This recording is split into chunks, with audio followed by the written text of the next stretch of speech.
रबीन्द्र नार्जारी लिरनाय हांमा बर' सावथुनखौ दिनै धेमाजि जिल्ला सानजारि नोगोरनि सिमेन्सापुरनि सिङाव थानाय सनापुर गामिनि ब्रह्म मन्दिराव बेखेवो। दिनै हांमा सावथुनखौ सनापुर गामिनि ब्रह्म धोरोम राव यज्ञनि गेजेरजों बेखेवनाय जायो। बे हाबाफारियाव बेखेवगिरि महरै बाहागो लायो BKWCनि मावफुं सोद्रोमा CM मिहिनीश्वर बसुमतारी। लोगोसेनो हाबाफारियाव बाहागो लाबावो सोलोंथाइ बिफाननि EM मुस्रि अनिल बसुमतारी, हारिमु बिफाननि EM मुस्रि प्रणब बर', खौसेथि बर' सुबुं आफादनि आफादगिरि मनरन्जन बसुमतारी, मिसिं अट'नमास काउन्सिलनि EM मुस्रि मलेन्द्र नार्जारी आरो XNDP नि आफादगिरि मुस्रि धर्मेश्वर बसुमतारी बिथांमोना बाहागो लायो। बे सावथुनाव हिर' एबा एक्टराव नुनो मोनगोन सिमां सैनारि, एक्ट्रेस एबा हिर'इनाव नुनो मोनगोन प्रियंका लाहारी आरो माइदांस्रि बर'। बर' सावथुन मुलुगाव बयजोंबो मिथिजानाय मेन्देला ब्रह्मखौ देवानीनि रलाव नुनो मोननाय जागोन। जोबोद गोजोनथाव बाथ्रा सनापुर गामि हांमा सावथुन जि दिनैहाय जागायजेननाय बेवहाय गुवाहाटीनिफ्राय फैनानै हांमा फोरबोनिफ्राय जि हाबाफारिखौ मावनो लाफैदों जों खोब गोजोननाय मोनदों आरो बेखेवगिरि हिसाबै दिनै बेखेवनो मोननानैबो आं खोब गोजोननाय मोनदों। बाथ्राया बेनो बर'नि सावथुन मुलुगावहाय बर'फ्रा दिनैहाय जि लामाजों बा जि सोरजिफोरखौ लानानै सावथुन दिहुनबोबाय थादों बे जोंनि थाखाय थोजासे जायाखै आरो जोङो गुबुन जौगानाय हारिफोरनि बायदि जोङो दिहुननो हानाय बे सिम जों सहैनो हाथ'वाखै। अब्लाबो नाजानायखौ जों लाखिलांबाय थानांगौ आरो जोङो मोनसे सम फैगोन जाय समावहाय जोंनि सावथुनाबो गुबुन जौगानाय रावफोरनि बा हारिफोरनि सावथुनखौ जोंबो समानै लाहैनो हानायनि खाबुखौ जोंबो लाहैनो हागोन। दा गोबां जोंनि गेजेरावहाय सावथुन जोङो दिहुनबोदोंब्लाबो बेयो दहायनो आं बुंबाय थोजासे जायाखै। जोङो बेखायनो नाजानाया थानांगोन जोङो आरो गोदान गोदान सोरजिखौ लानानै जोङो आवगायनांगोन।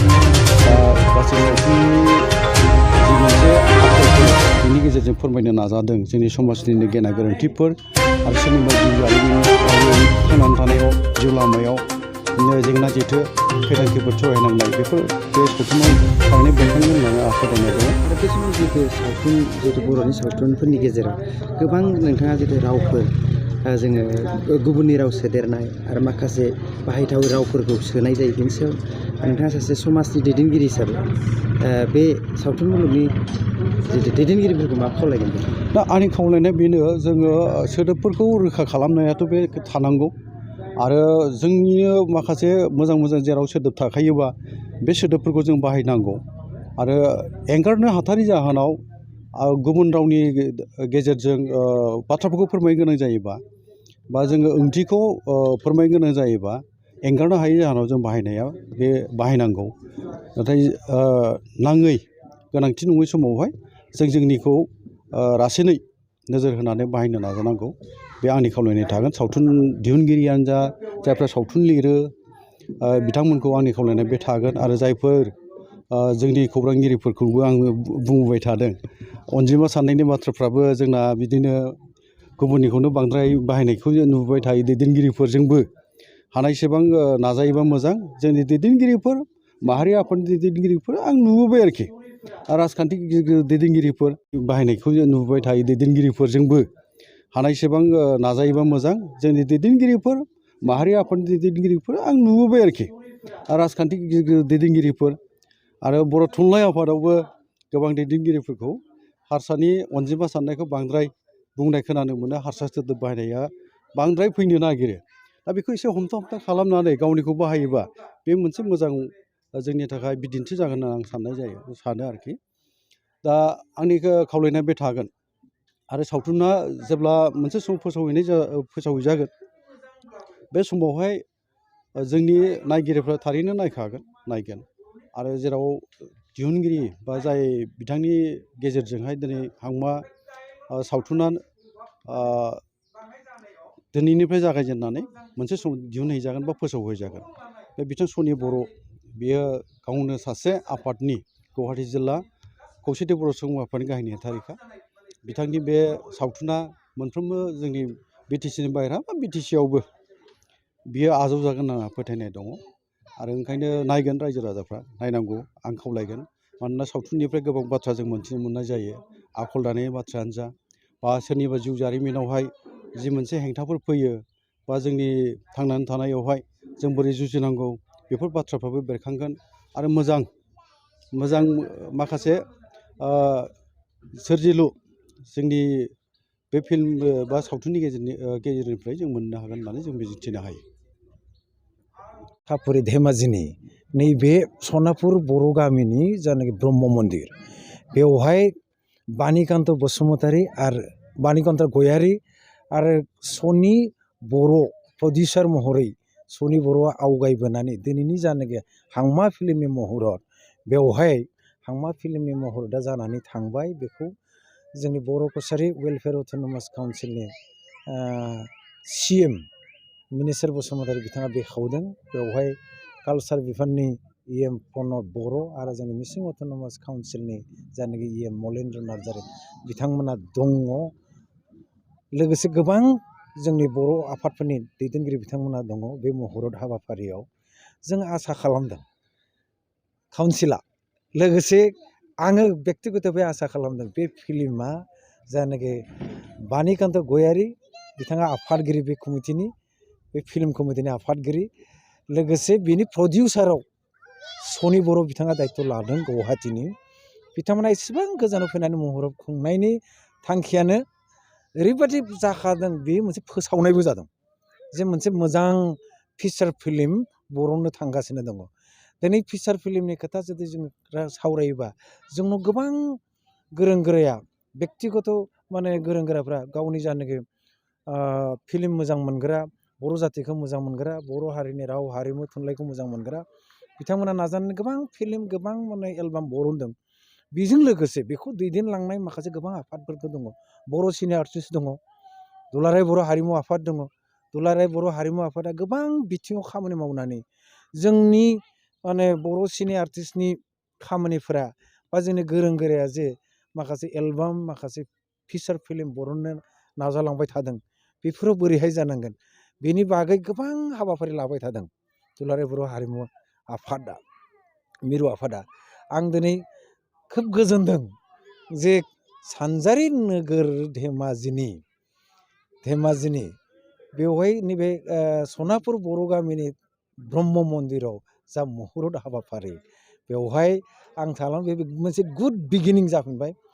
आरो जोंनि काउन्सिल जोनोम जानायनि उनाव जोंनि गोरों गोराफ्रा जे आरोबाव दायित्व लानानै फिल्म जगतआवबो एसे सम होनानै बे जोंनि राव हारिमु फिल्मखौ फेहेरनायाव आं आवगायनायाव जाखिनि दायित्व लादों बिथांमोनखौ आंनि बिजानिफ्राय गोजोननाय आरो आंनि मोनसे आनन गसायनायाव आर'ज गाबो बिथांमोननि जानाखि थांखि बिथांमोननि नाजानाय बे जाफुंगोन आरो हांमा फिल्मखौबो जों खम समनि गिबियावनो आङो दिनै धेमाजि जिल्लानि सिङाव थानाय सनापुर गामियाव जा हांमा फिल्म प्रडाक्सना हांमा फिल्मखौबो महरत खालामनाय बाहागोआव आंखौ काउन्सिलनिफ्राय फिल्म प्रडाक्सन बिगोमाया बिथाङा लिंनाय लेखा आं सफैनो हादों। गिबियावनो बिथांखौ आङो गोजोननाय बावहरग्रोयो। मानो होनब्ला बिथाङा जा मोनसे हांमा फिल्म जोंनि बर'फोरनि गेजेराव माने पाब्लिस खालामनो नागिरदों जेनेबा फिल्म मोनसे दिहुननो नागिरदों गावनि फाइनान्सियेल गावनो होजोबनानै आरो जाखिनि गावनि टीम फिल्माव जा एक्टरनिफ्राय एक्ट्रिस प्रडिउसार करिय'ग्राफार जाखिनि अल एभ्रिथिं बिथाङा गावनो सब कुछ माने खरसा खालामनानै दिहुननो नागिरनायखौ आंनि गोसो गोरबोनिफ्राय लोगोसे आंनि काउन्सिलनिफ्राय आङो रोजा रोजा साबायखर बावहरो। जोंनि काउन्सिलाव मोनसे कारन जोंनि काउन्सिला दासो 2 बोसोर जाबावाखै थेवब्लाबो जोङो माखासे जोंनि चिफ मिनिस्टार बसुमतारी सारजों रायलायनानै दाखालि जोङो मोनसे डिसिसन लादों आरो जायफोर जोंनि गेजेराव बिदि फिल्म खालामो सोरबा डकुमेन्टारि खालामो जोंनि काउन्सिलाव रेजिस्ट्रेसन खालामग्रोनांगौ। बेनि उनाव जोङो माखासे हानाय जिखिनि फान्ड बेखौ जोङो होनो हायो आरो बेखौनो जोङो काउन्सिला सानदों जोंनि बे काउन्सिलनि जों जिखिनि फान्ड जेनेबा जों होनो हागोन बे फान्डजोंनो डकुमेन्टारि खालामनानै बा फिल्म खालामनानै जोंनि बर' माहारिनि गेजेराव जोंनि हारिमुखौ मोजाङै साबसिननिफ्राय हामसिन जों बोखांबोनो हायो जों लाखिनो हायो जोङो दिन्थिनो हायो जों बाहेरावबो जोंनि कालसारखौ जोङो दिन्थिफुंनो हायो बेखौ जोङो साननाय बा जोङो डिसिसन लानानै दङ। जिहेथु दिनै खोब मोजां सान गोथार सान होनना बुंनांगोन। दिनै गुवाहाटीनिफ्राय सनि बर'नि दैदेननायाव जोंनि खौसेथि बर' सुबुं आफादनि गाहाय नेहाथारि लोगोसे बिथाङा दिहुनगिरि आरो रां होगिरि बिथाङा बेयाव मोनसे फिल्मनि मोनसे मुहुरत बेयाव बेखेवनो फैदों बे सनापुर गामियाव धेमाजि जिल्लानि बे सनापुर गामियाव खोब गोजोनथाव बाथ्रा। दा बे फिल्मा जाहैबाय जोंनि समाजनि राव थुनलाइ फेहेरनायनि मोनसे पन्था आरो समाजखौ गुस्लायहोनायनि मोनसे लामा बियो थारमाने। दिनै जोंनि बर'नि फिल्मफ्रा खोब गोदान अबस्थायाव दं जेरैबायदि दावगानांगौ दावगायाखै बेखौ दावगाहोनोब्ला जेसेबांनाखि जोंनि गेजेराव माहारियारि आफादफोर दङ गभर्नमेन्ट एजेन्सिफोर दङ बेफोर मदद होलायनांगौ। दिनै जों मोनसे गावखुंथाय मोनबाय बर' कसारि वेलफेयार समाज काउन्सिल मोनसे हारिमु बिफान दं बेयाव बे हारिमु बिफाननिफ्राय आं सानो थोजासे बे फिल्म प्रडिउसारफोरनो मदद होनांगौ होमब्लासो जोंनि राव हारिमुफ्रा थांना थागोन। ओमफ्राय जोङो आफादफ्रा खावलायनांगौ रायजो राजाफोरखौ दा साफ्रोमबो गावनि फिल्मखौ नायनांगौ। जोंना 25 लाखनि बारा मानसि दं बर'फ्रा 25 लाखनि बिथोराव बोसोराव जुदि 10 लाख मानसिया बे बर' फिल्मखौ नायोबा बे फिल्मा थैनायनि खोथा गैया थारमाने। गतिके दिनै फिल्मखौ दिरुनदों सनि बर'आ खोब गोजोनथाव बाथ्रा। दिरुनबा थारमाने जोङो खौसेथि बर' सुबुं आफादनिफ्राय बा गुबुन गुबुन आफादखौ खावलायगोन जे फिल्मखौ बयबो नायनांगौ थाङै थाङैब्लाबो फिल्मखौ नायनांगौ आरो गामि गामि दोबथिंनानै देखायफुंनांगौ होननानै आं खावलायगोन। अब्लासो जोंनि राव हारिमु जिथु थुनलाइ बे गुवार जागोन आरो समाजाबो सांग्रांथि जागोन आरो जोंनि फिल्मजों लोब्बा थानाय जेब्ला कला कुखुलि दङ फावगिरिफोर दङ बिथांमोनाबो थांना थानायनि लामा मोनसे मोनगोन होननानै आं बेखौ सानो।